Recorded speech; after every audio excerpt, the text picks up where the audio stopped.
Ladies and gentlemen, Assalamu alaikum wa rahmatullahi wa barakatuh. I'm here on behalf of millions of oppressed Palestinians. Let me at the beginning give you a brief history, a brief introduction to my issue before I go to answer that question. In 1918, the British forces occupied Palestine and paved the way for the unfair Zionist existence of Palestine. Although there were original inhabitants and there were original people in Palestine. In 1948, Israel came to existence over the dead bodies of thousands of Palestinians. Israel continued its policy of aggression and expansion and committed many massacres, a lot of massacres against my innocent people. And the last one was 2 years ago in Gaza Strip when 5,000 were killed and injured. Ladies and gentlemen, all this has happened. All this has happened because of the lack of a deterrence power on the side of Muslims. All this has happened and will happen again and again if we do not set up a military coalition that is able to protect Muslims in Palestine and everywhere. If the OIC cannot protect Muslims in Palestine and everywhere, please tell me, is there a need or why we should maintain its existence if it cannot protect Muslims everywhere?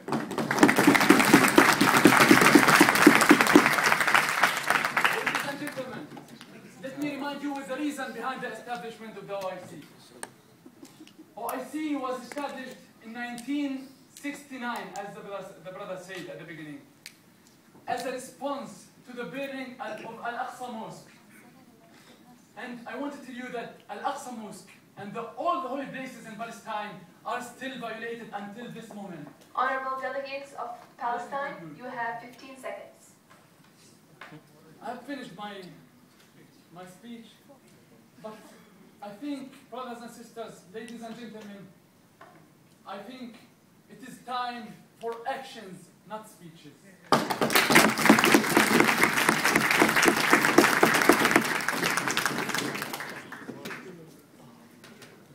Thank you very much, honorable delegates of the state of Palestine.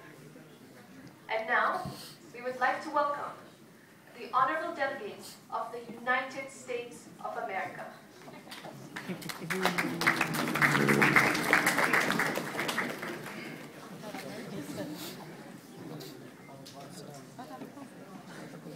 Honorable Chair, honorable delegates, and honorable excellencies.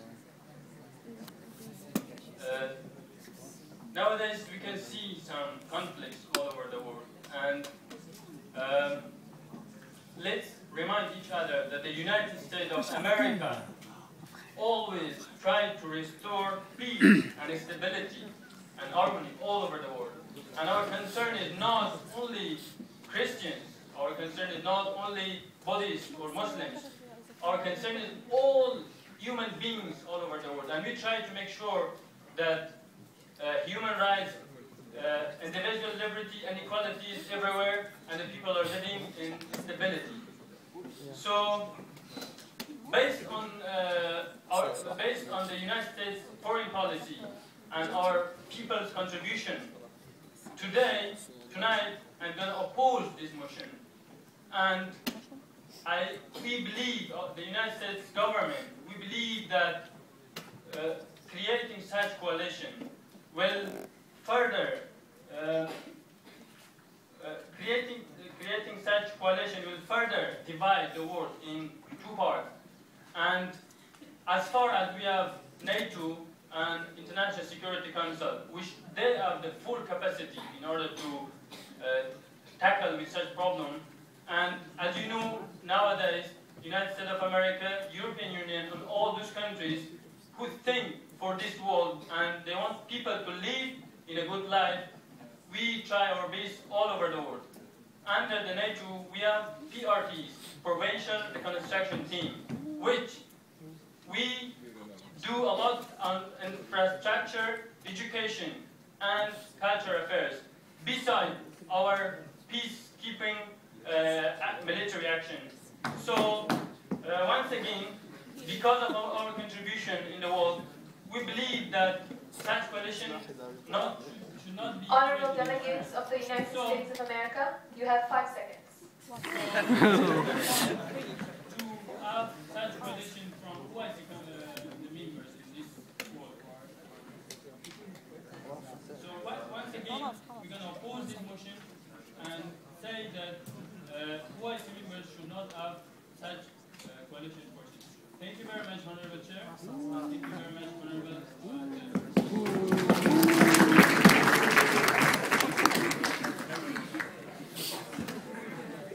Thank you very much, honorable delegates of the United States of America.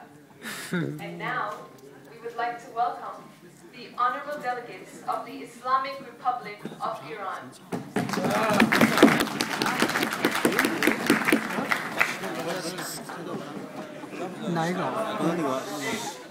Honorable Chair, honorable delegates, excellencies, ladies and gentlemen. I'm grateful to Almighty Allah who granted me this opportunity to appear before this assembly. The aspiration to realize liberty, lasting prosperity, security, and as well as to defy oppression, corruption, and discrimination. These are some of the manifestations of common rights and human attributes. Excellencies, despite the international cooperation in the last century, human societies are yet very far away from fulfilling these noble desires and aspirations. I would like to draw your attention to some of the following questions which I'm going to raise now. I would like to think about it and ponder upon it. Who triggered the First and the Second World War, which left 70 million killed? Who put the siege through hypocrisy of the Zionist regime? Who expressed terror and mass murder on the Palestinian people and other countries of the region? Who used the first atomic bomb and piled up thousands of nuclear arsenals? Who provoked and encouraged Saddam to invade and impose an 8 years war on us and to deploy chemical weapons on our city and on our people? Who used the mysterious event of September 11th to invade Afghanistan and Iraq and use this as a pretext to loot the resources of the Middle East? Dear friends and colleagues, do these arrogant powers have the ability to run the world or govern the world? Or is it acceptable that they call themselves the sole defender of freedom, democracy, and human rights? Do you think, can the blossom of democracy blossom, can the flower of democracy blossom under the bombs and the gun barrel of NATO? Dear colleagues and friends, real freedom, justice, dignity, well-being, and lasting security are rights of all nations. Honorable delegates of the Islamic Republic of Iran, you have 15 seconds. Thank you for reminding me of the time.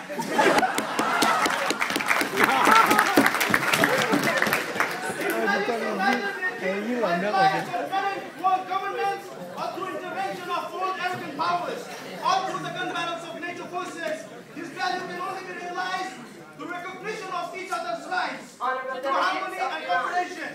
I would like to say that the solution to these problems lie in collecting collaboration between peace-loving nations of the world to save their sovereignty, the rights of mankind, against the forces of evil and their Zionist allies. On this note, on behalf of Islamic Republic of Iran, I wholly support this motion of establishing the military alliance of OIC member countries in order to ensure peace, stability, and defend our rights.